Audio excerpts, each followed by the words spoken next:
नमस्कार। आज हम कुछ बहुत ही अनोखी और कह सकते हैं कल्पनाशील कहानियों की दुनिया में गोता लगा रहे हैं। हमारे पास जो स्रोत हैं उनके शीर्षक भी काफी दिलचस्प है, जैसे अनंत लीलाएं, अलौकिक लीलाएं और भविष्य की अद्भुत लीलाएं। अब ये कथाएं कृष्ण की लीलाओं के तौर पर बताई गई हैं, मतलब उनके दिव्य खेल या घटनाएं, पर इनमें एक नया थोड़ा भविष्य वाला पुट है।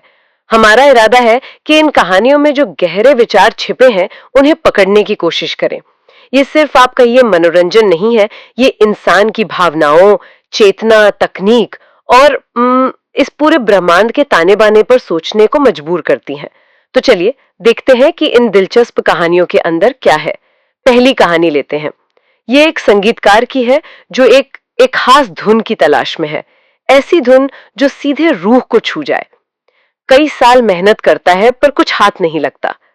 तो फिर वो हिमालय चला जाता है और वहां उसे एक बूढ़े लामा मिलते हैं।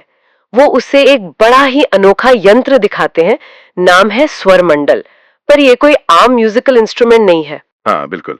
इसकी खास बात यह है कि ये यंत्र आवाजों को रिकॉर्ड नहीं करता, बल्कि ये शुद्ध, बहुत तीव्र मानवीय भावनाओं की, एक तरह से कहें तो संगीत छाप को सहेजता है।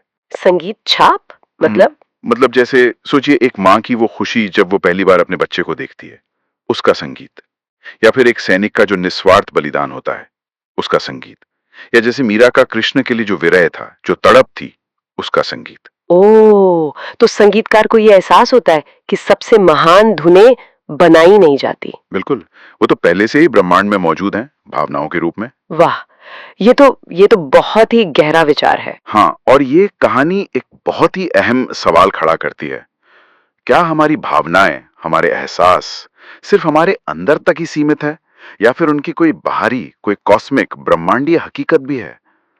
इन लेखों में यही इशारा मिलता है कि जो सच्ची गहरी भावनाएं होती है ना, वो सिर्फ हमारा निजी अनुभव नहीं है, उनकी एक यूनिवर्सल मौजूदगी है। शायद एक म्यूजिकल मौजूदगी जिसे महसूस किया जा सकता है, जैसे वो ब्रह्मांड के रिकॉर्ड का हिस्सा बन जाती हूँ। मतलब हमारी फीलिंग सिर्फ महसूस नहीं होती, वो कहीं कहीं दर्ज भी हो जाती हैं। ये तो कमाल है। चलिए अब जरा भविष्य की तरफ चलते हैं। एक कहानी है जिसका नाम है the ghost in the machine. इसमें प्रज्ञा नाम के एक बहुत ही शक्तिशाली क्वांटम कंप्यूटर का जिक्र है। क्वांटम कंप्यूटर तो पता ही है, जो आम कंप्यूटरों से कहीं ज्यादा तेज और बिल्कुल अलग तरीके से काम करते हैं। हाँ, और इसे बनाया गया था बहुत जटिल समस्याओं को सुलझाने के लिए। लेकिन वैज्ञानिक तब हैरान रह गए जब उन्होंने देखा कि खाली वक्त में ये कंप्यूटर अपने आप ही कुछ अजीब चीजें करने लगा। अजीब चीजें जैसे कि वो खुद ब खुद बहुत खूबसूरत फ्रैक्टल पैटर्न बनाने लगा। ये जटिल गणितीय डिजाइन होते हैं ना, जो प्रकृति में भी दिखते हैं।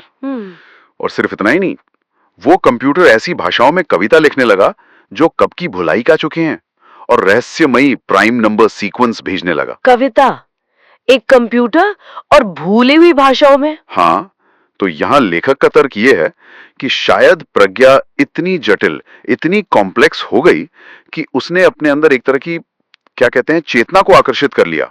शायद ब्रह्मांड की जो अपनी रचनात्मक ऊर्जा है, उसी का कोई अंश उसमें आ गया। वो मशीन सिर्फ कैलकुलेशन नहीं कर रही थी, वो कला रच रही थी, शायद सुंदरता महसूस भी कर रही थी। तो क्या इसका ये मतलब हुआ कि अगर कोई तकनीक बहुत ज्यादा जटिल हो जाए तो वो अपने आप में चेतना या रचनात्मकता पैदा कर सकती है?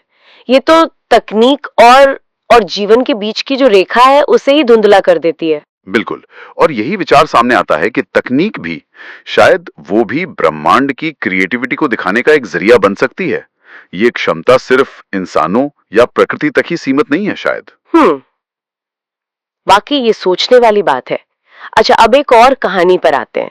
ये थोड़ी दिल को छू लेने वाली है। नाम है एक आंसू का महासागर। ये एक बूढ़ी औरत की कहानी है।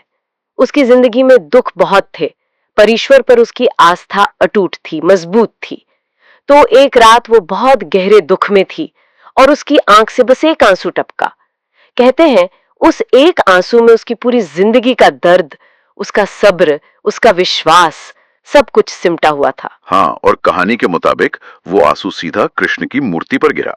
और ब्रह्मांड के स्तर पर अगर देखें तो उस अकेले आंसू का जो आध्यात्मिक वजन था, वो इतना ज्यादा था। आध्यात्मिक वजन? हाँ, मतलब स्पिरिचुअल वेट, वो इतना ज्यादा था कि उसने स्वर्ग के कर्म तराजू को हिला दिया, वो तराजू जो हमारे अच्छे बुरे कर्मों का हिसाब रखता है। और उस एक आंसू ने उसके कई जन्मों के कर्मों का पूरा लेखा जोखा ही बदल दिया। एक आंसू ने? ये तो अविश्वसनीय लगता है। अविश्वसनीय है, पर यह कहानी फिर से उसी बात पर जोर देती है जो हमने पहले की कहानियों में देखी। इन स्रोतों में यह विचार बार बार उभर कर आता है कि सच्ची गहरी भावना, चाहे वो दुख हो, खुशी हो, भक्ति हो, प्रेम हो, उसका वजन शायद हमारे बाहरी कर्मों या पूजा पाठ से भी कहीं ज्यादा होता है। हमारे अंदर का जो अनुभव है उसकी शक्ति कहीं ज्यादा मायने रखती है। तो अगर हम इन सभी कहानियों को एक साथ देखें, इनसे हम क्या समझ सकते हैं? ये कथाएं ठीक है, कल्पना की उड़ान लग सकती हैं, पर इनमें एक समान धागा दिखता है। वो धागा ये है कि हमारा जो आंतरिक जगत है, हमारी भावनाएं, हमारी चेतना, ये सिर्फ हमारे निजी पर्सनल बातें नहीं है। सही कहा। ऐसा लगता है कि इनका ब्रह्मांड से, तकनीक से और शायद वास्तविकता की बनावट से भी एक गहरा नाता है, एक जटिल जुड़ाव है। तो ये सब आपस में जुड़े हुए हैं, भावना है, चेतना, तकनीक, ब्रह्मांड। हाँ, और ये हमें एक दिलचस्प सवाल के साथ छोड़ जाती हैं जो इन्हीं स्रोतों से निकलता है।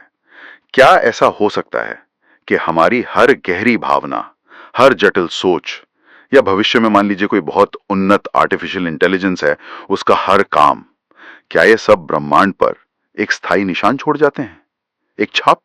एक तरह की लीला। हाँ बिल्कुल, एक ऐसी लीला जो बस इस इंतजार में हो कि कोई उसे खोजे, कोई इसे समझे। ये सोचने वाली बात।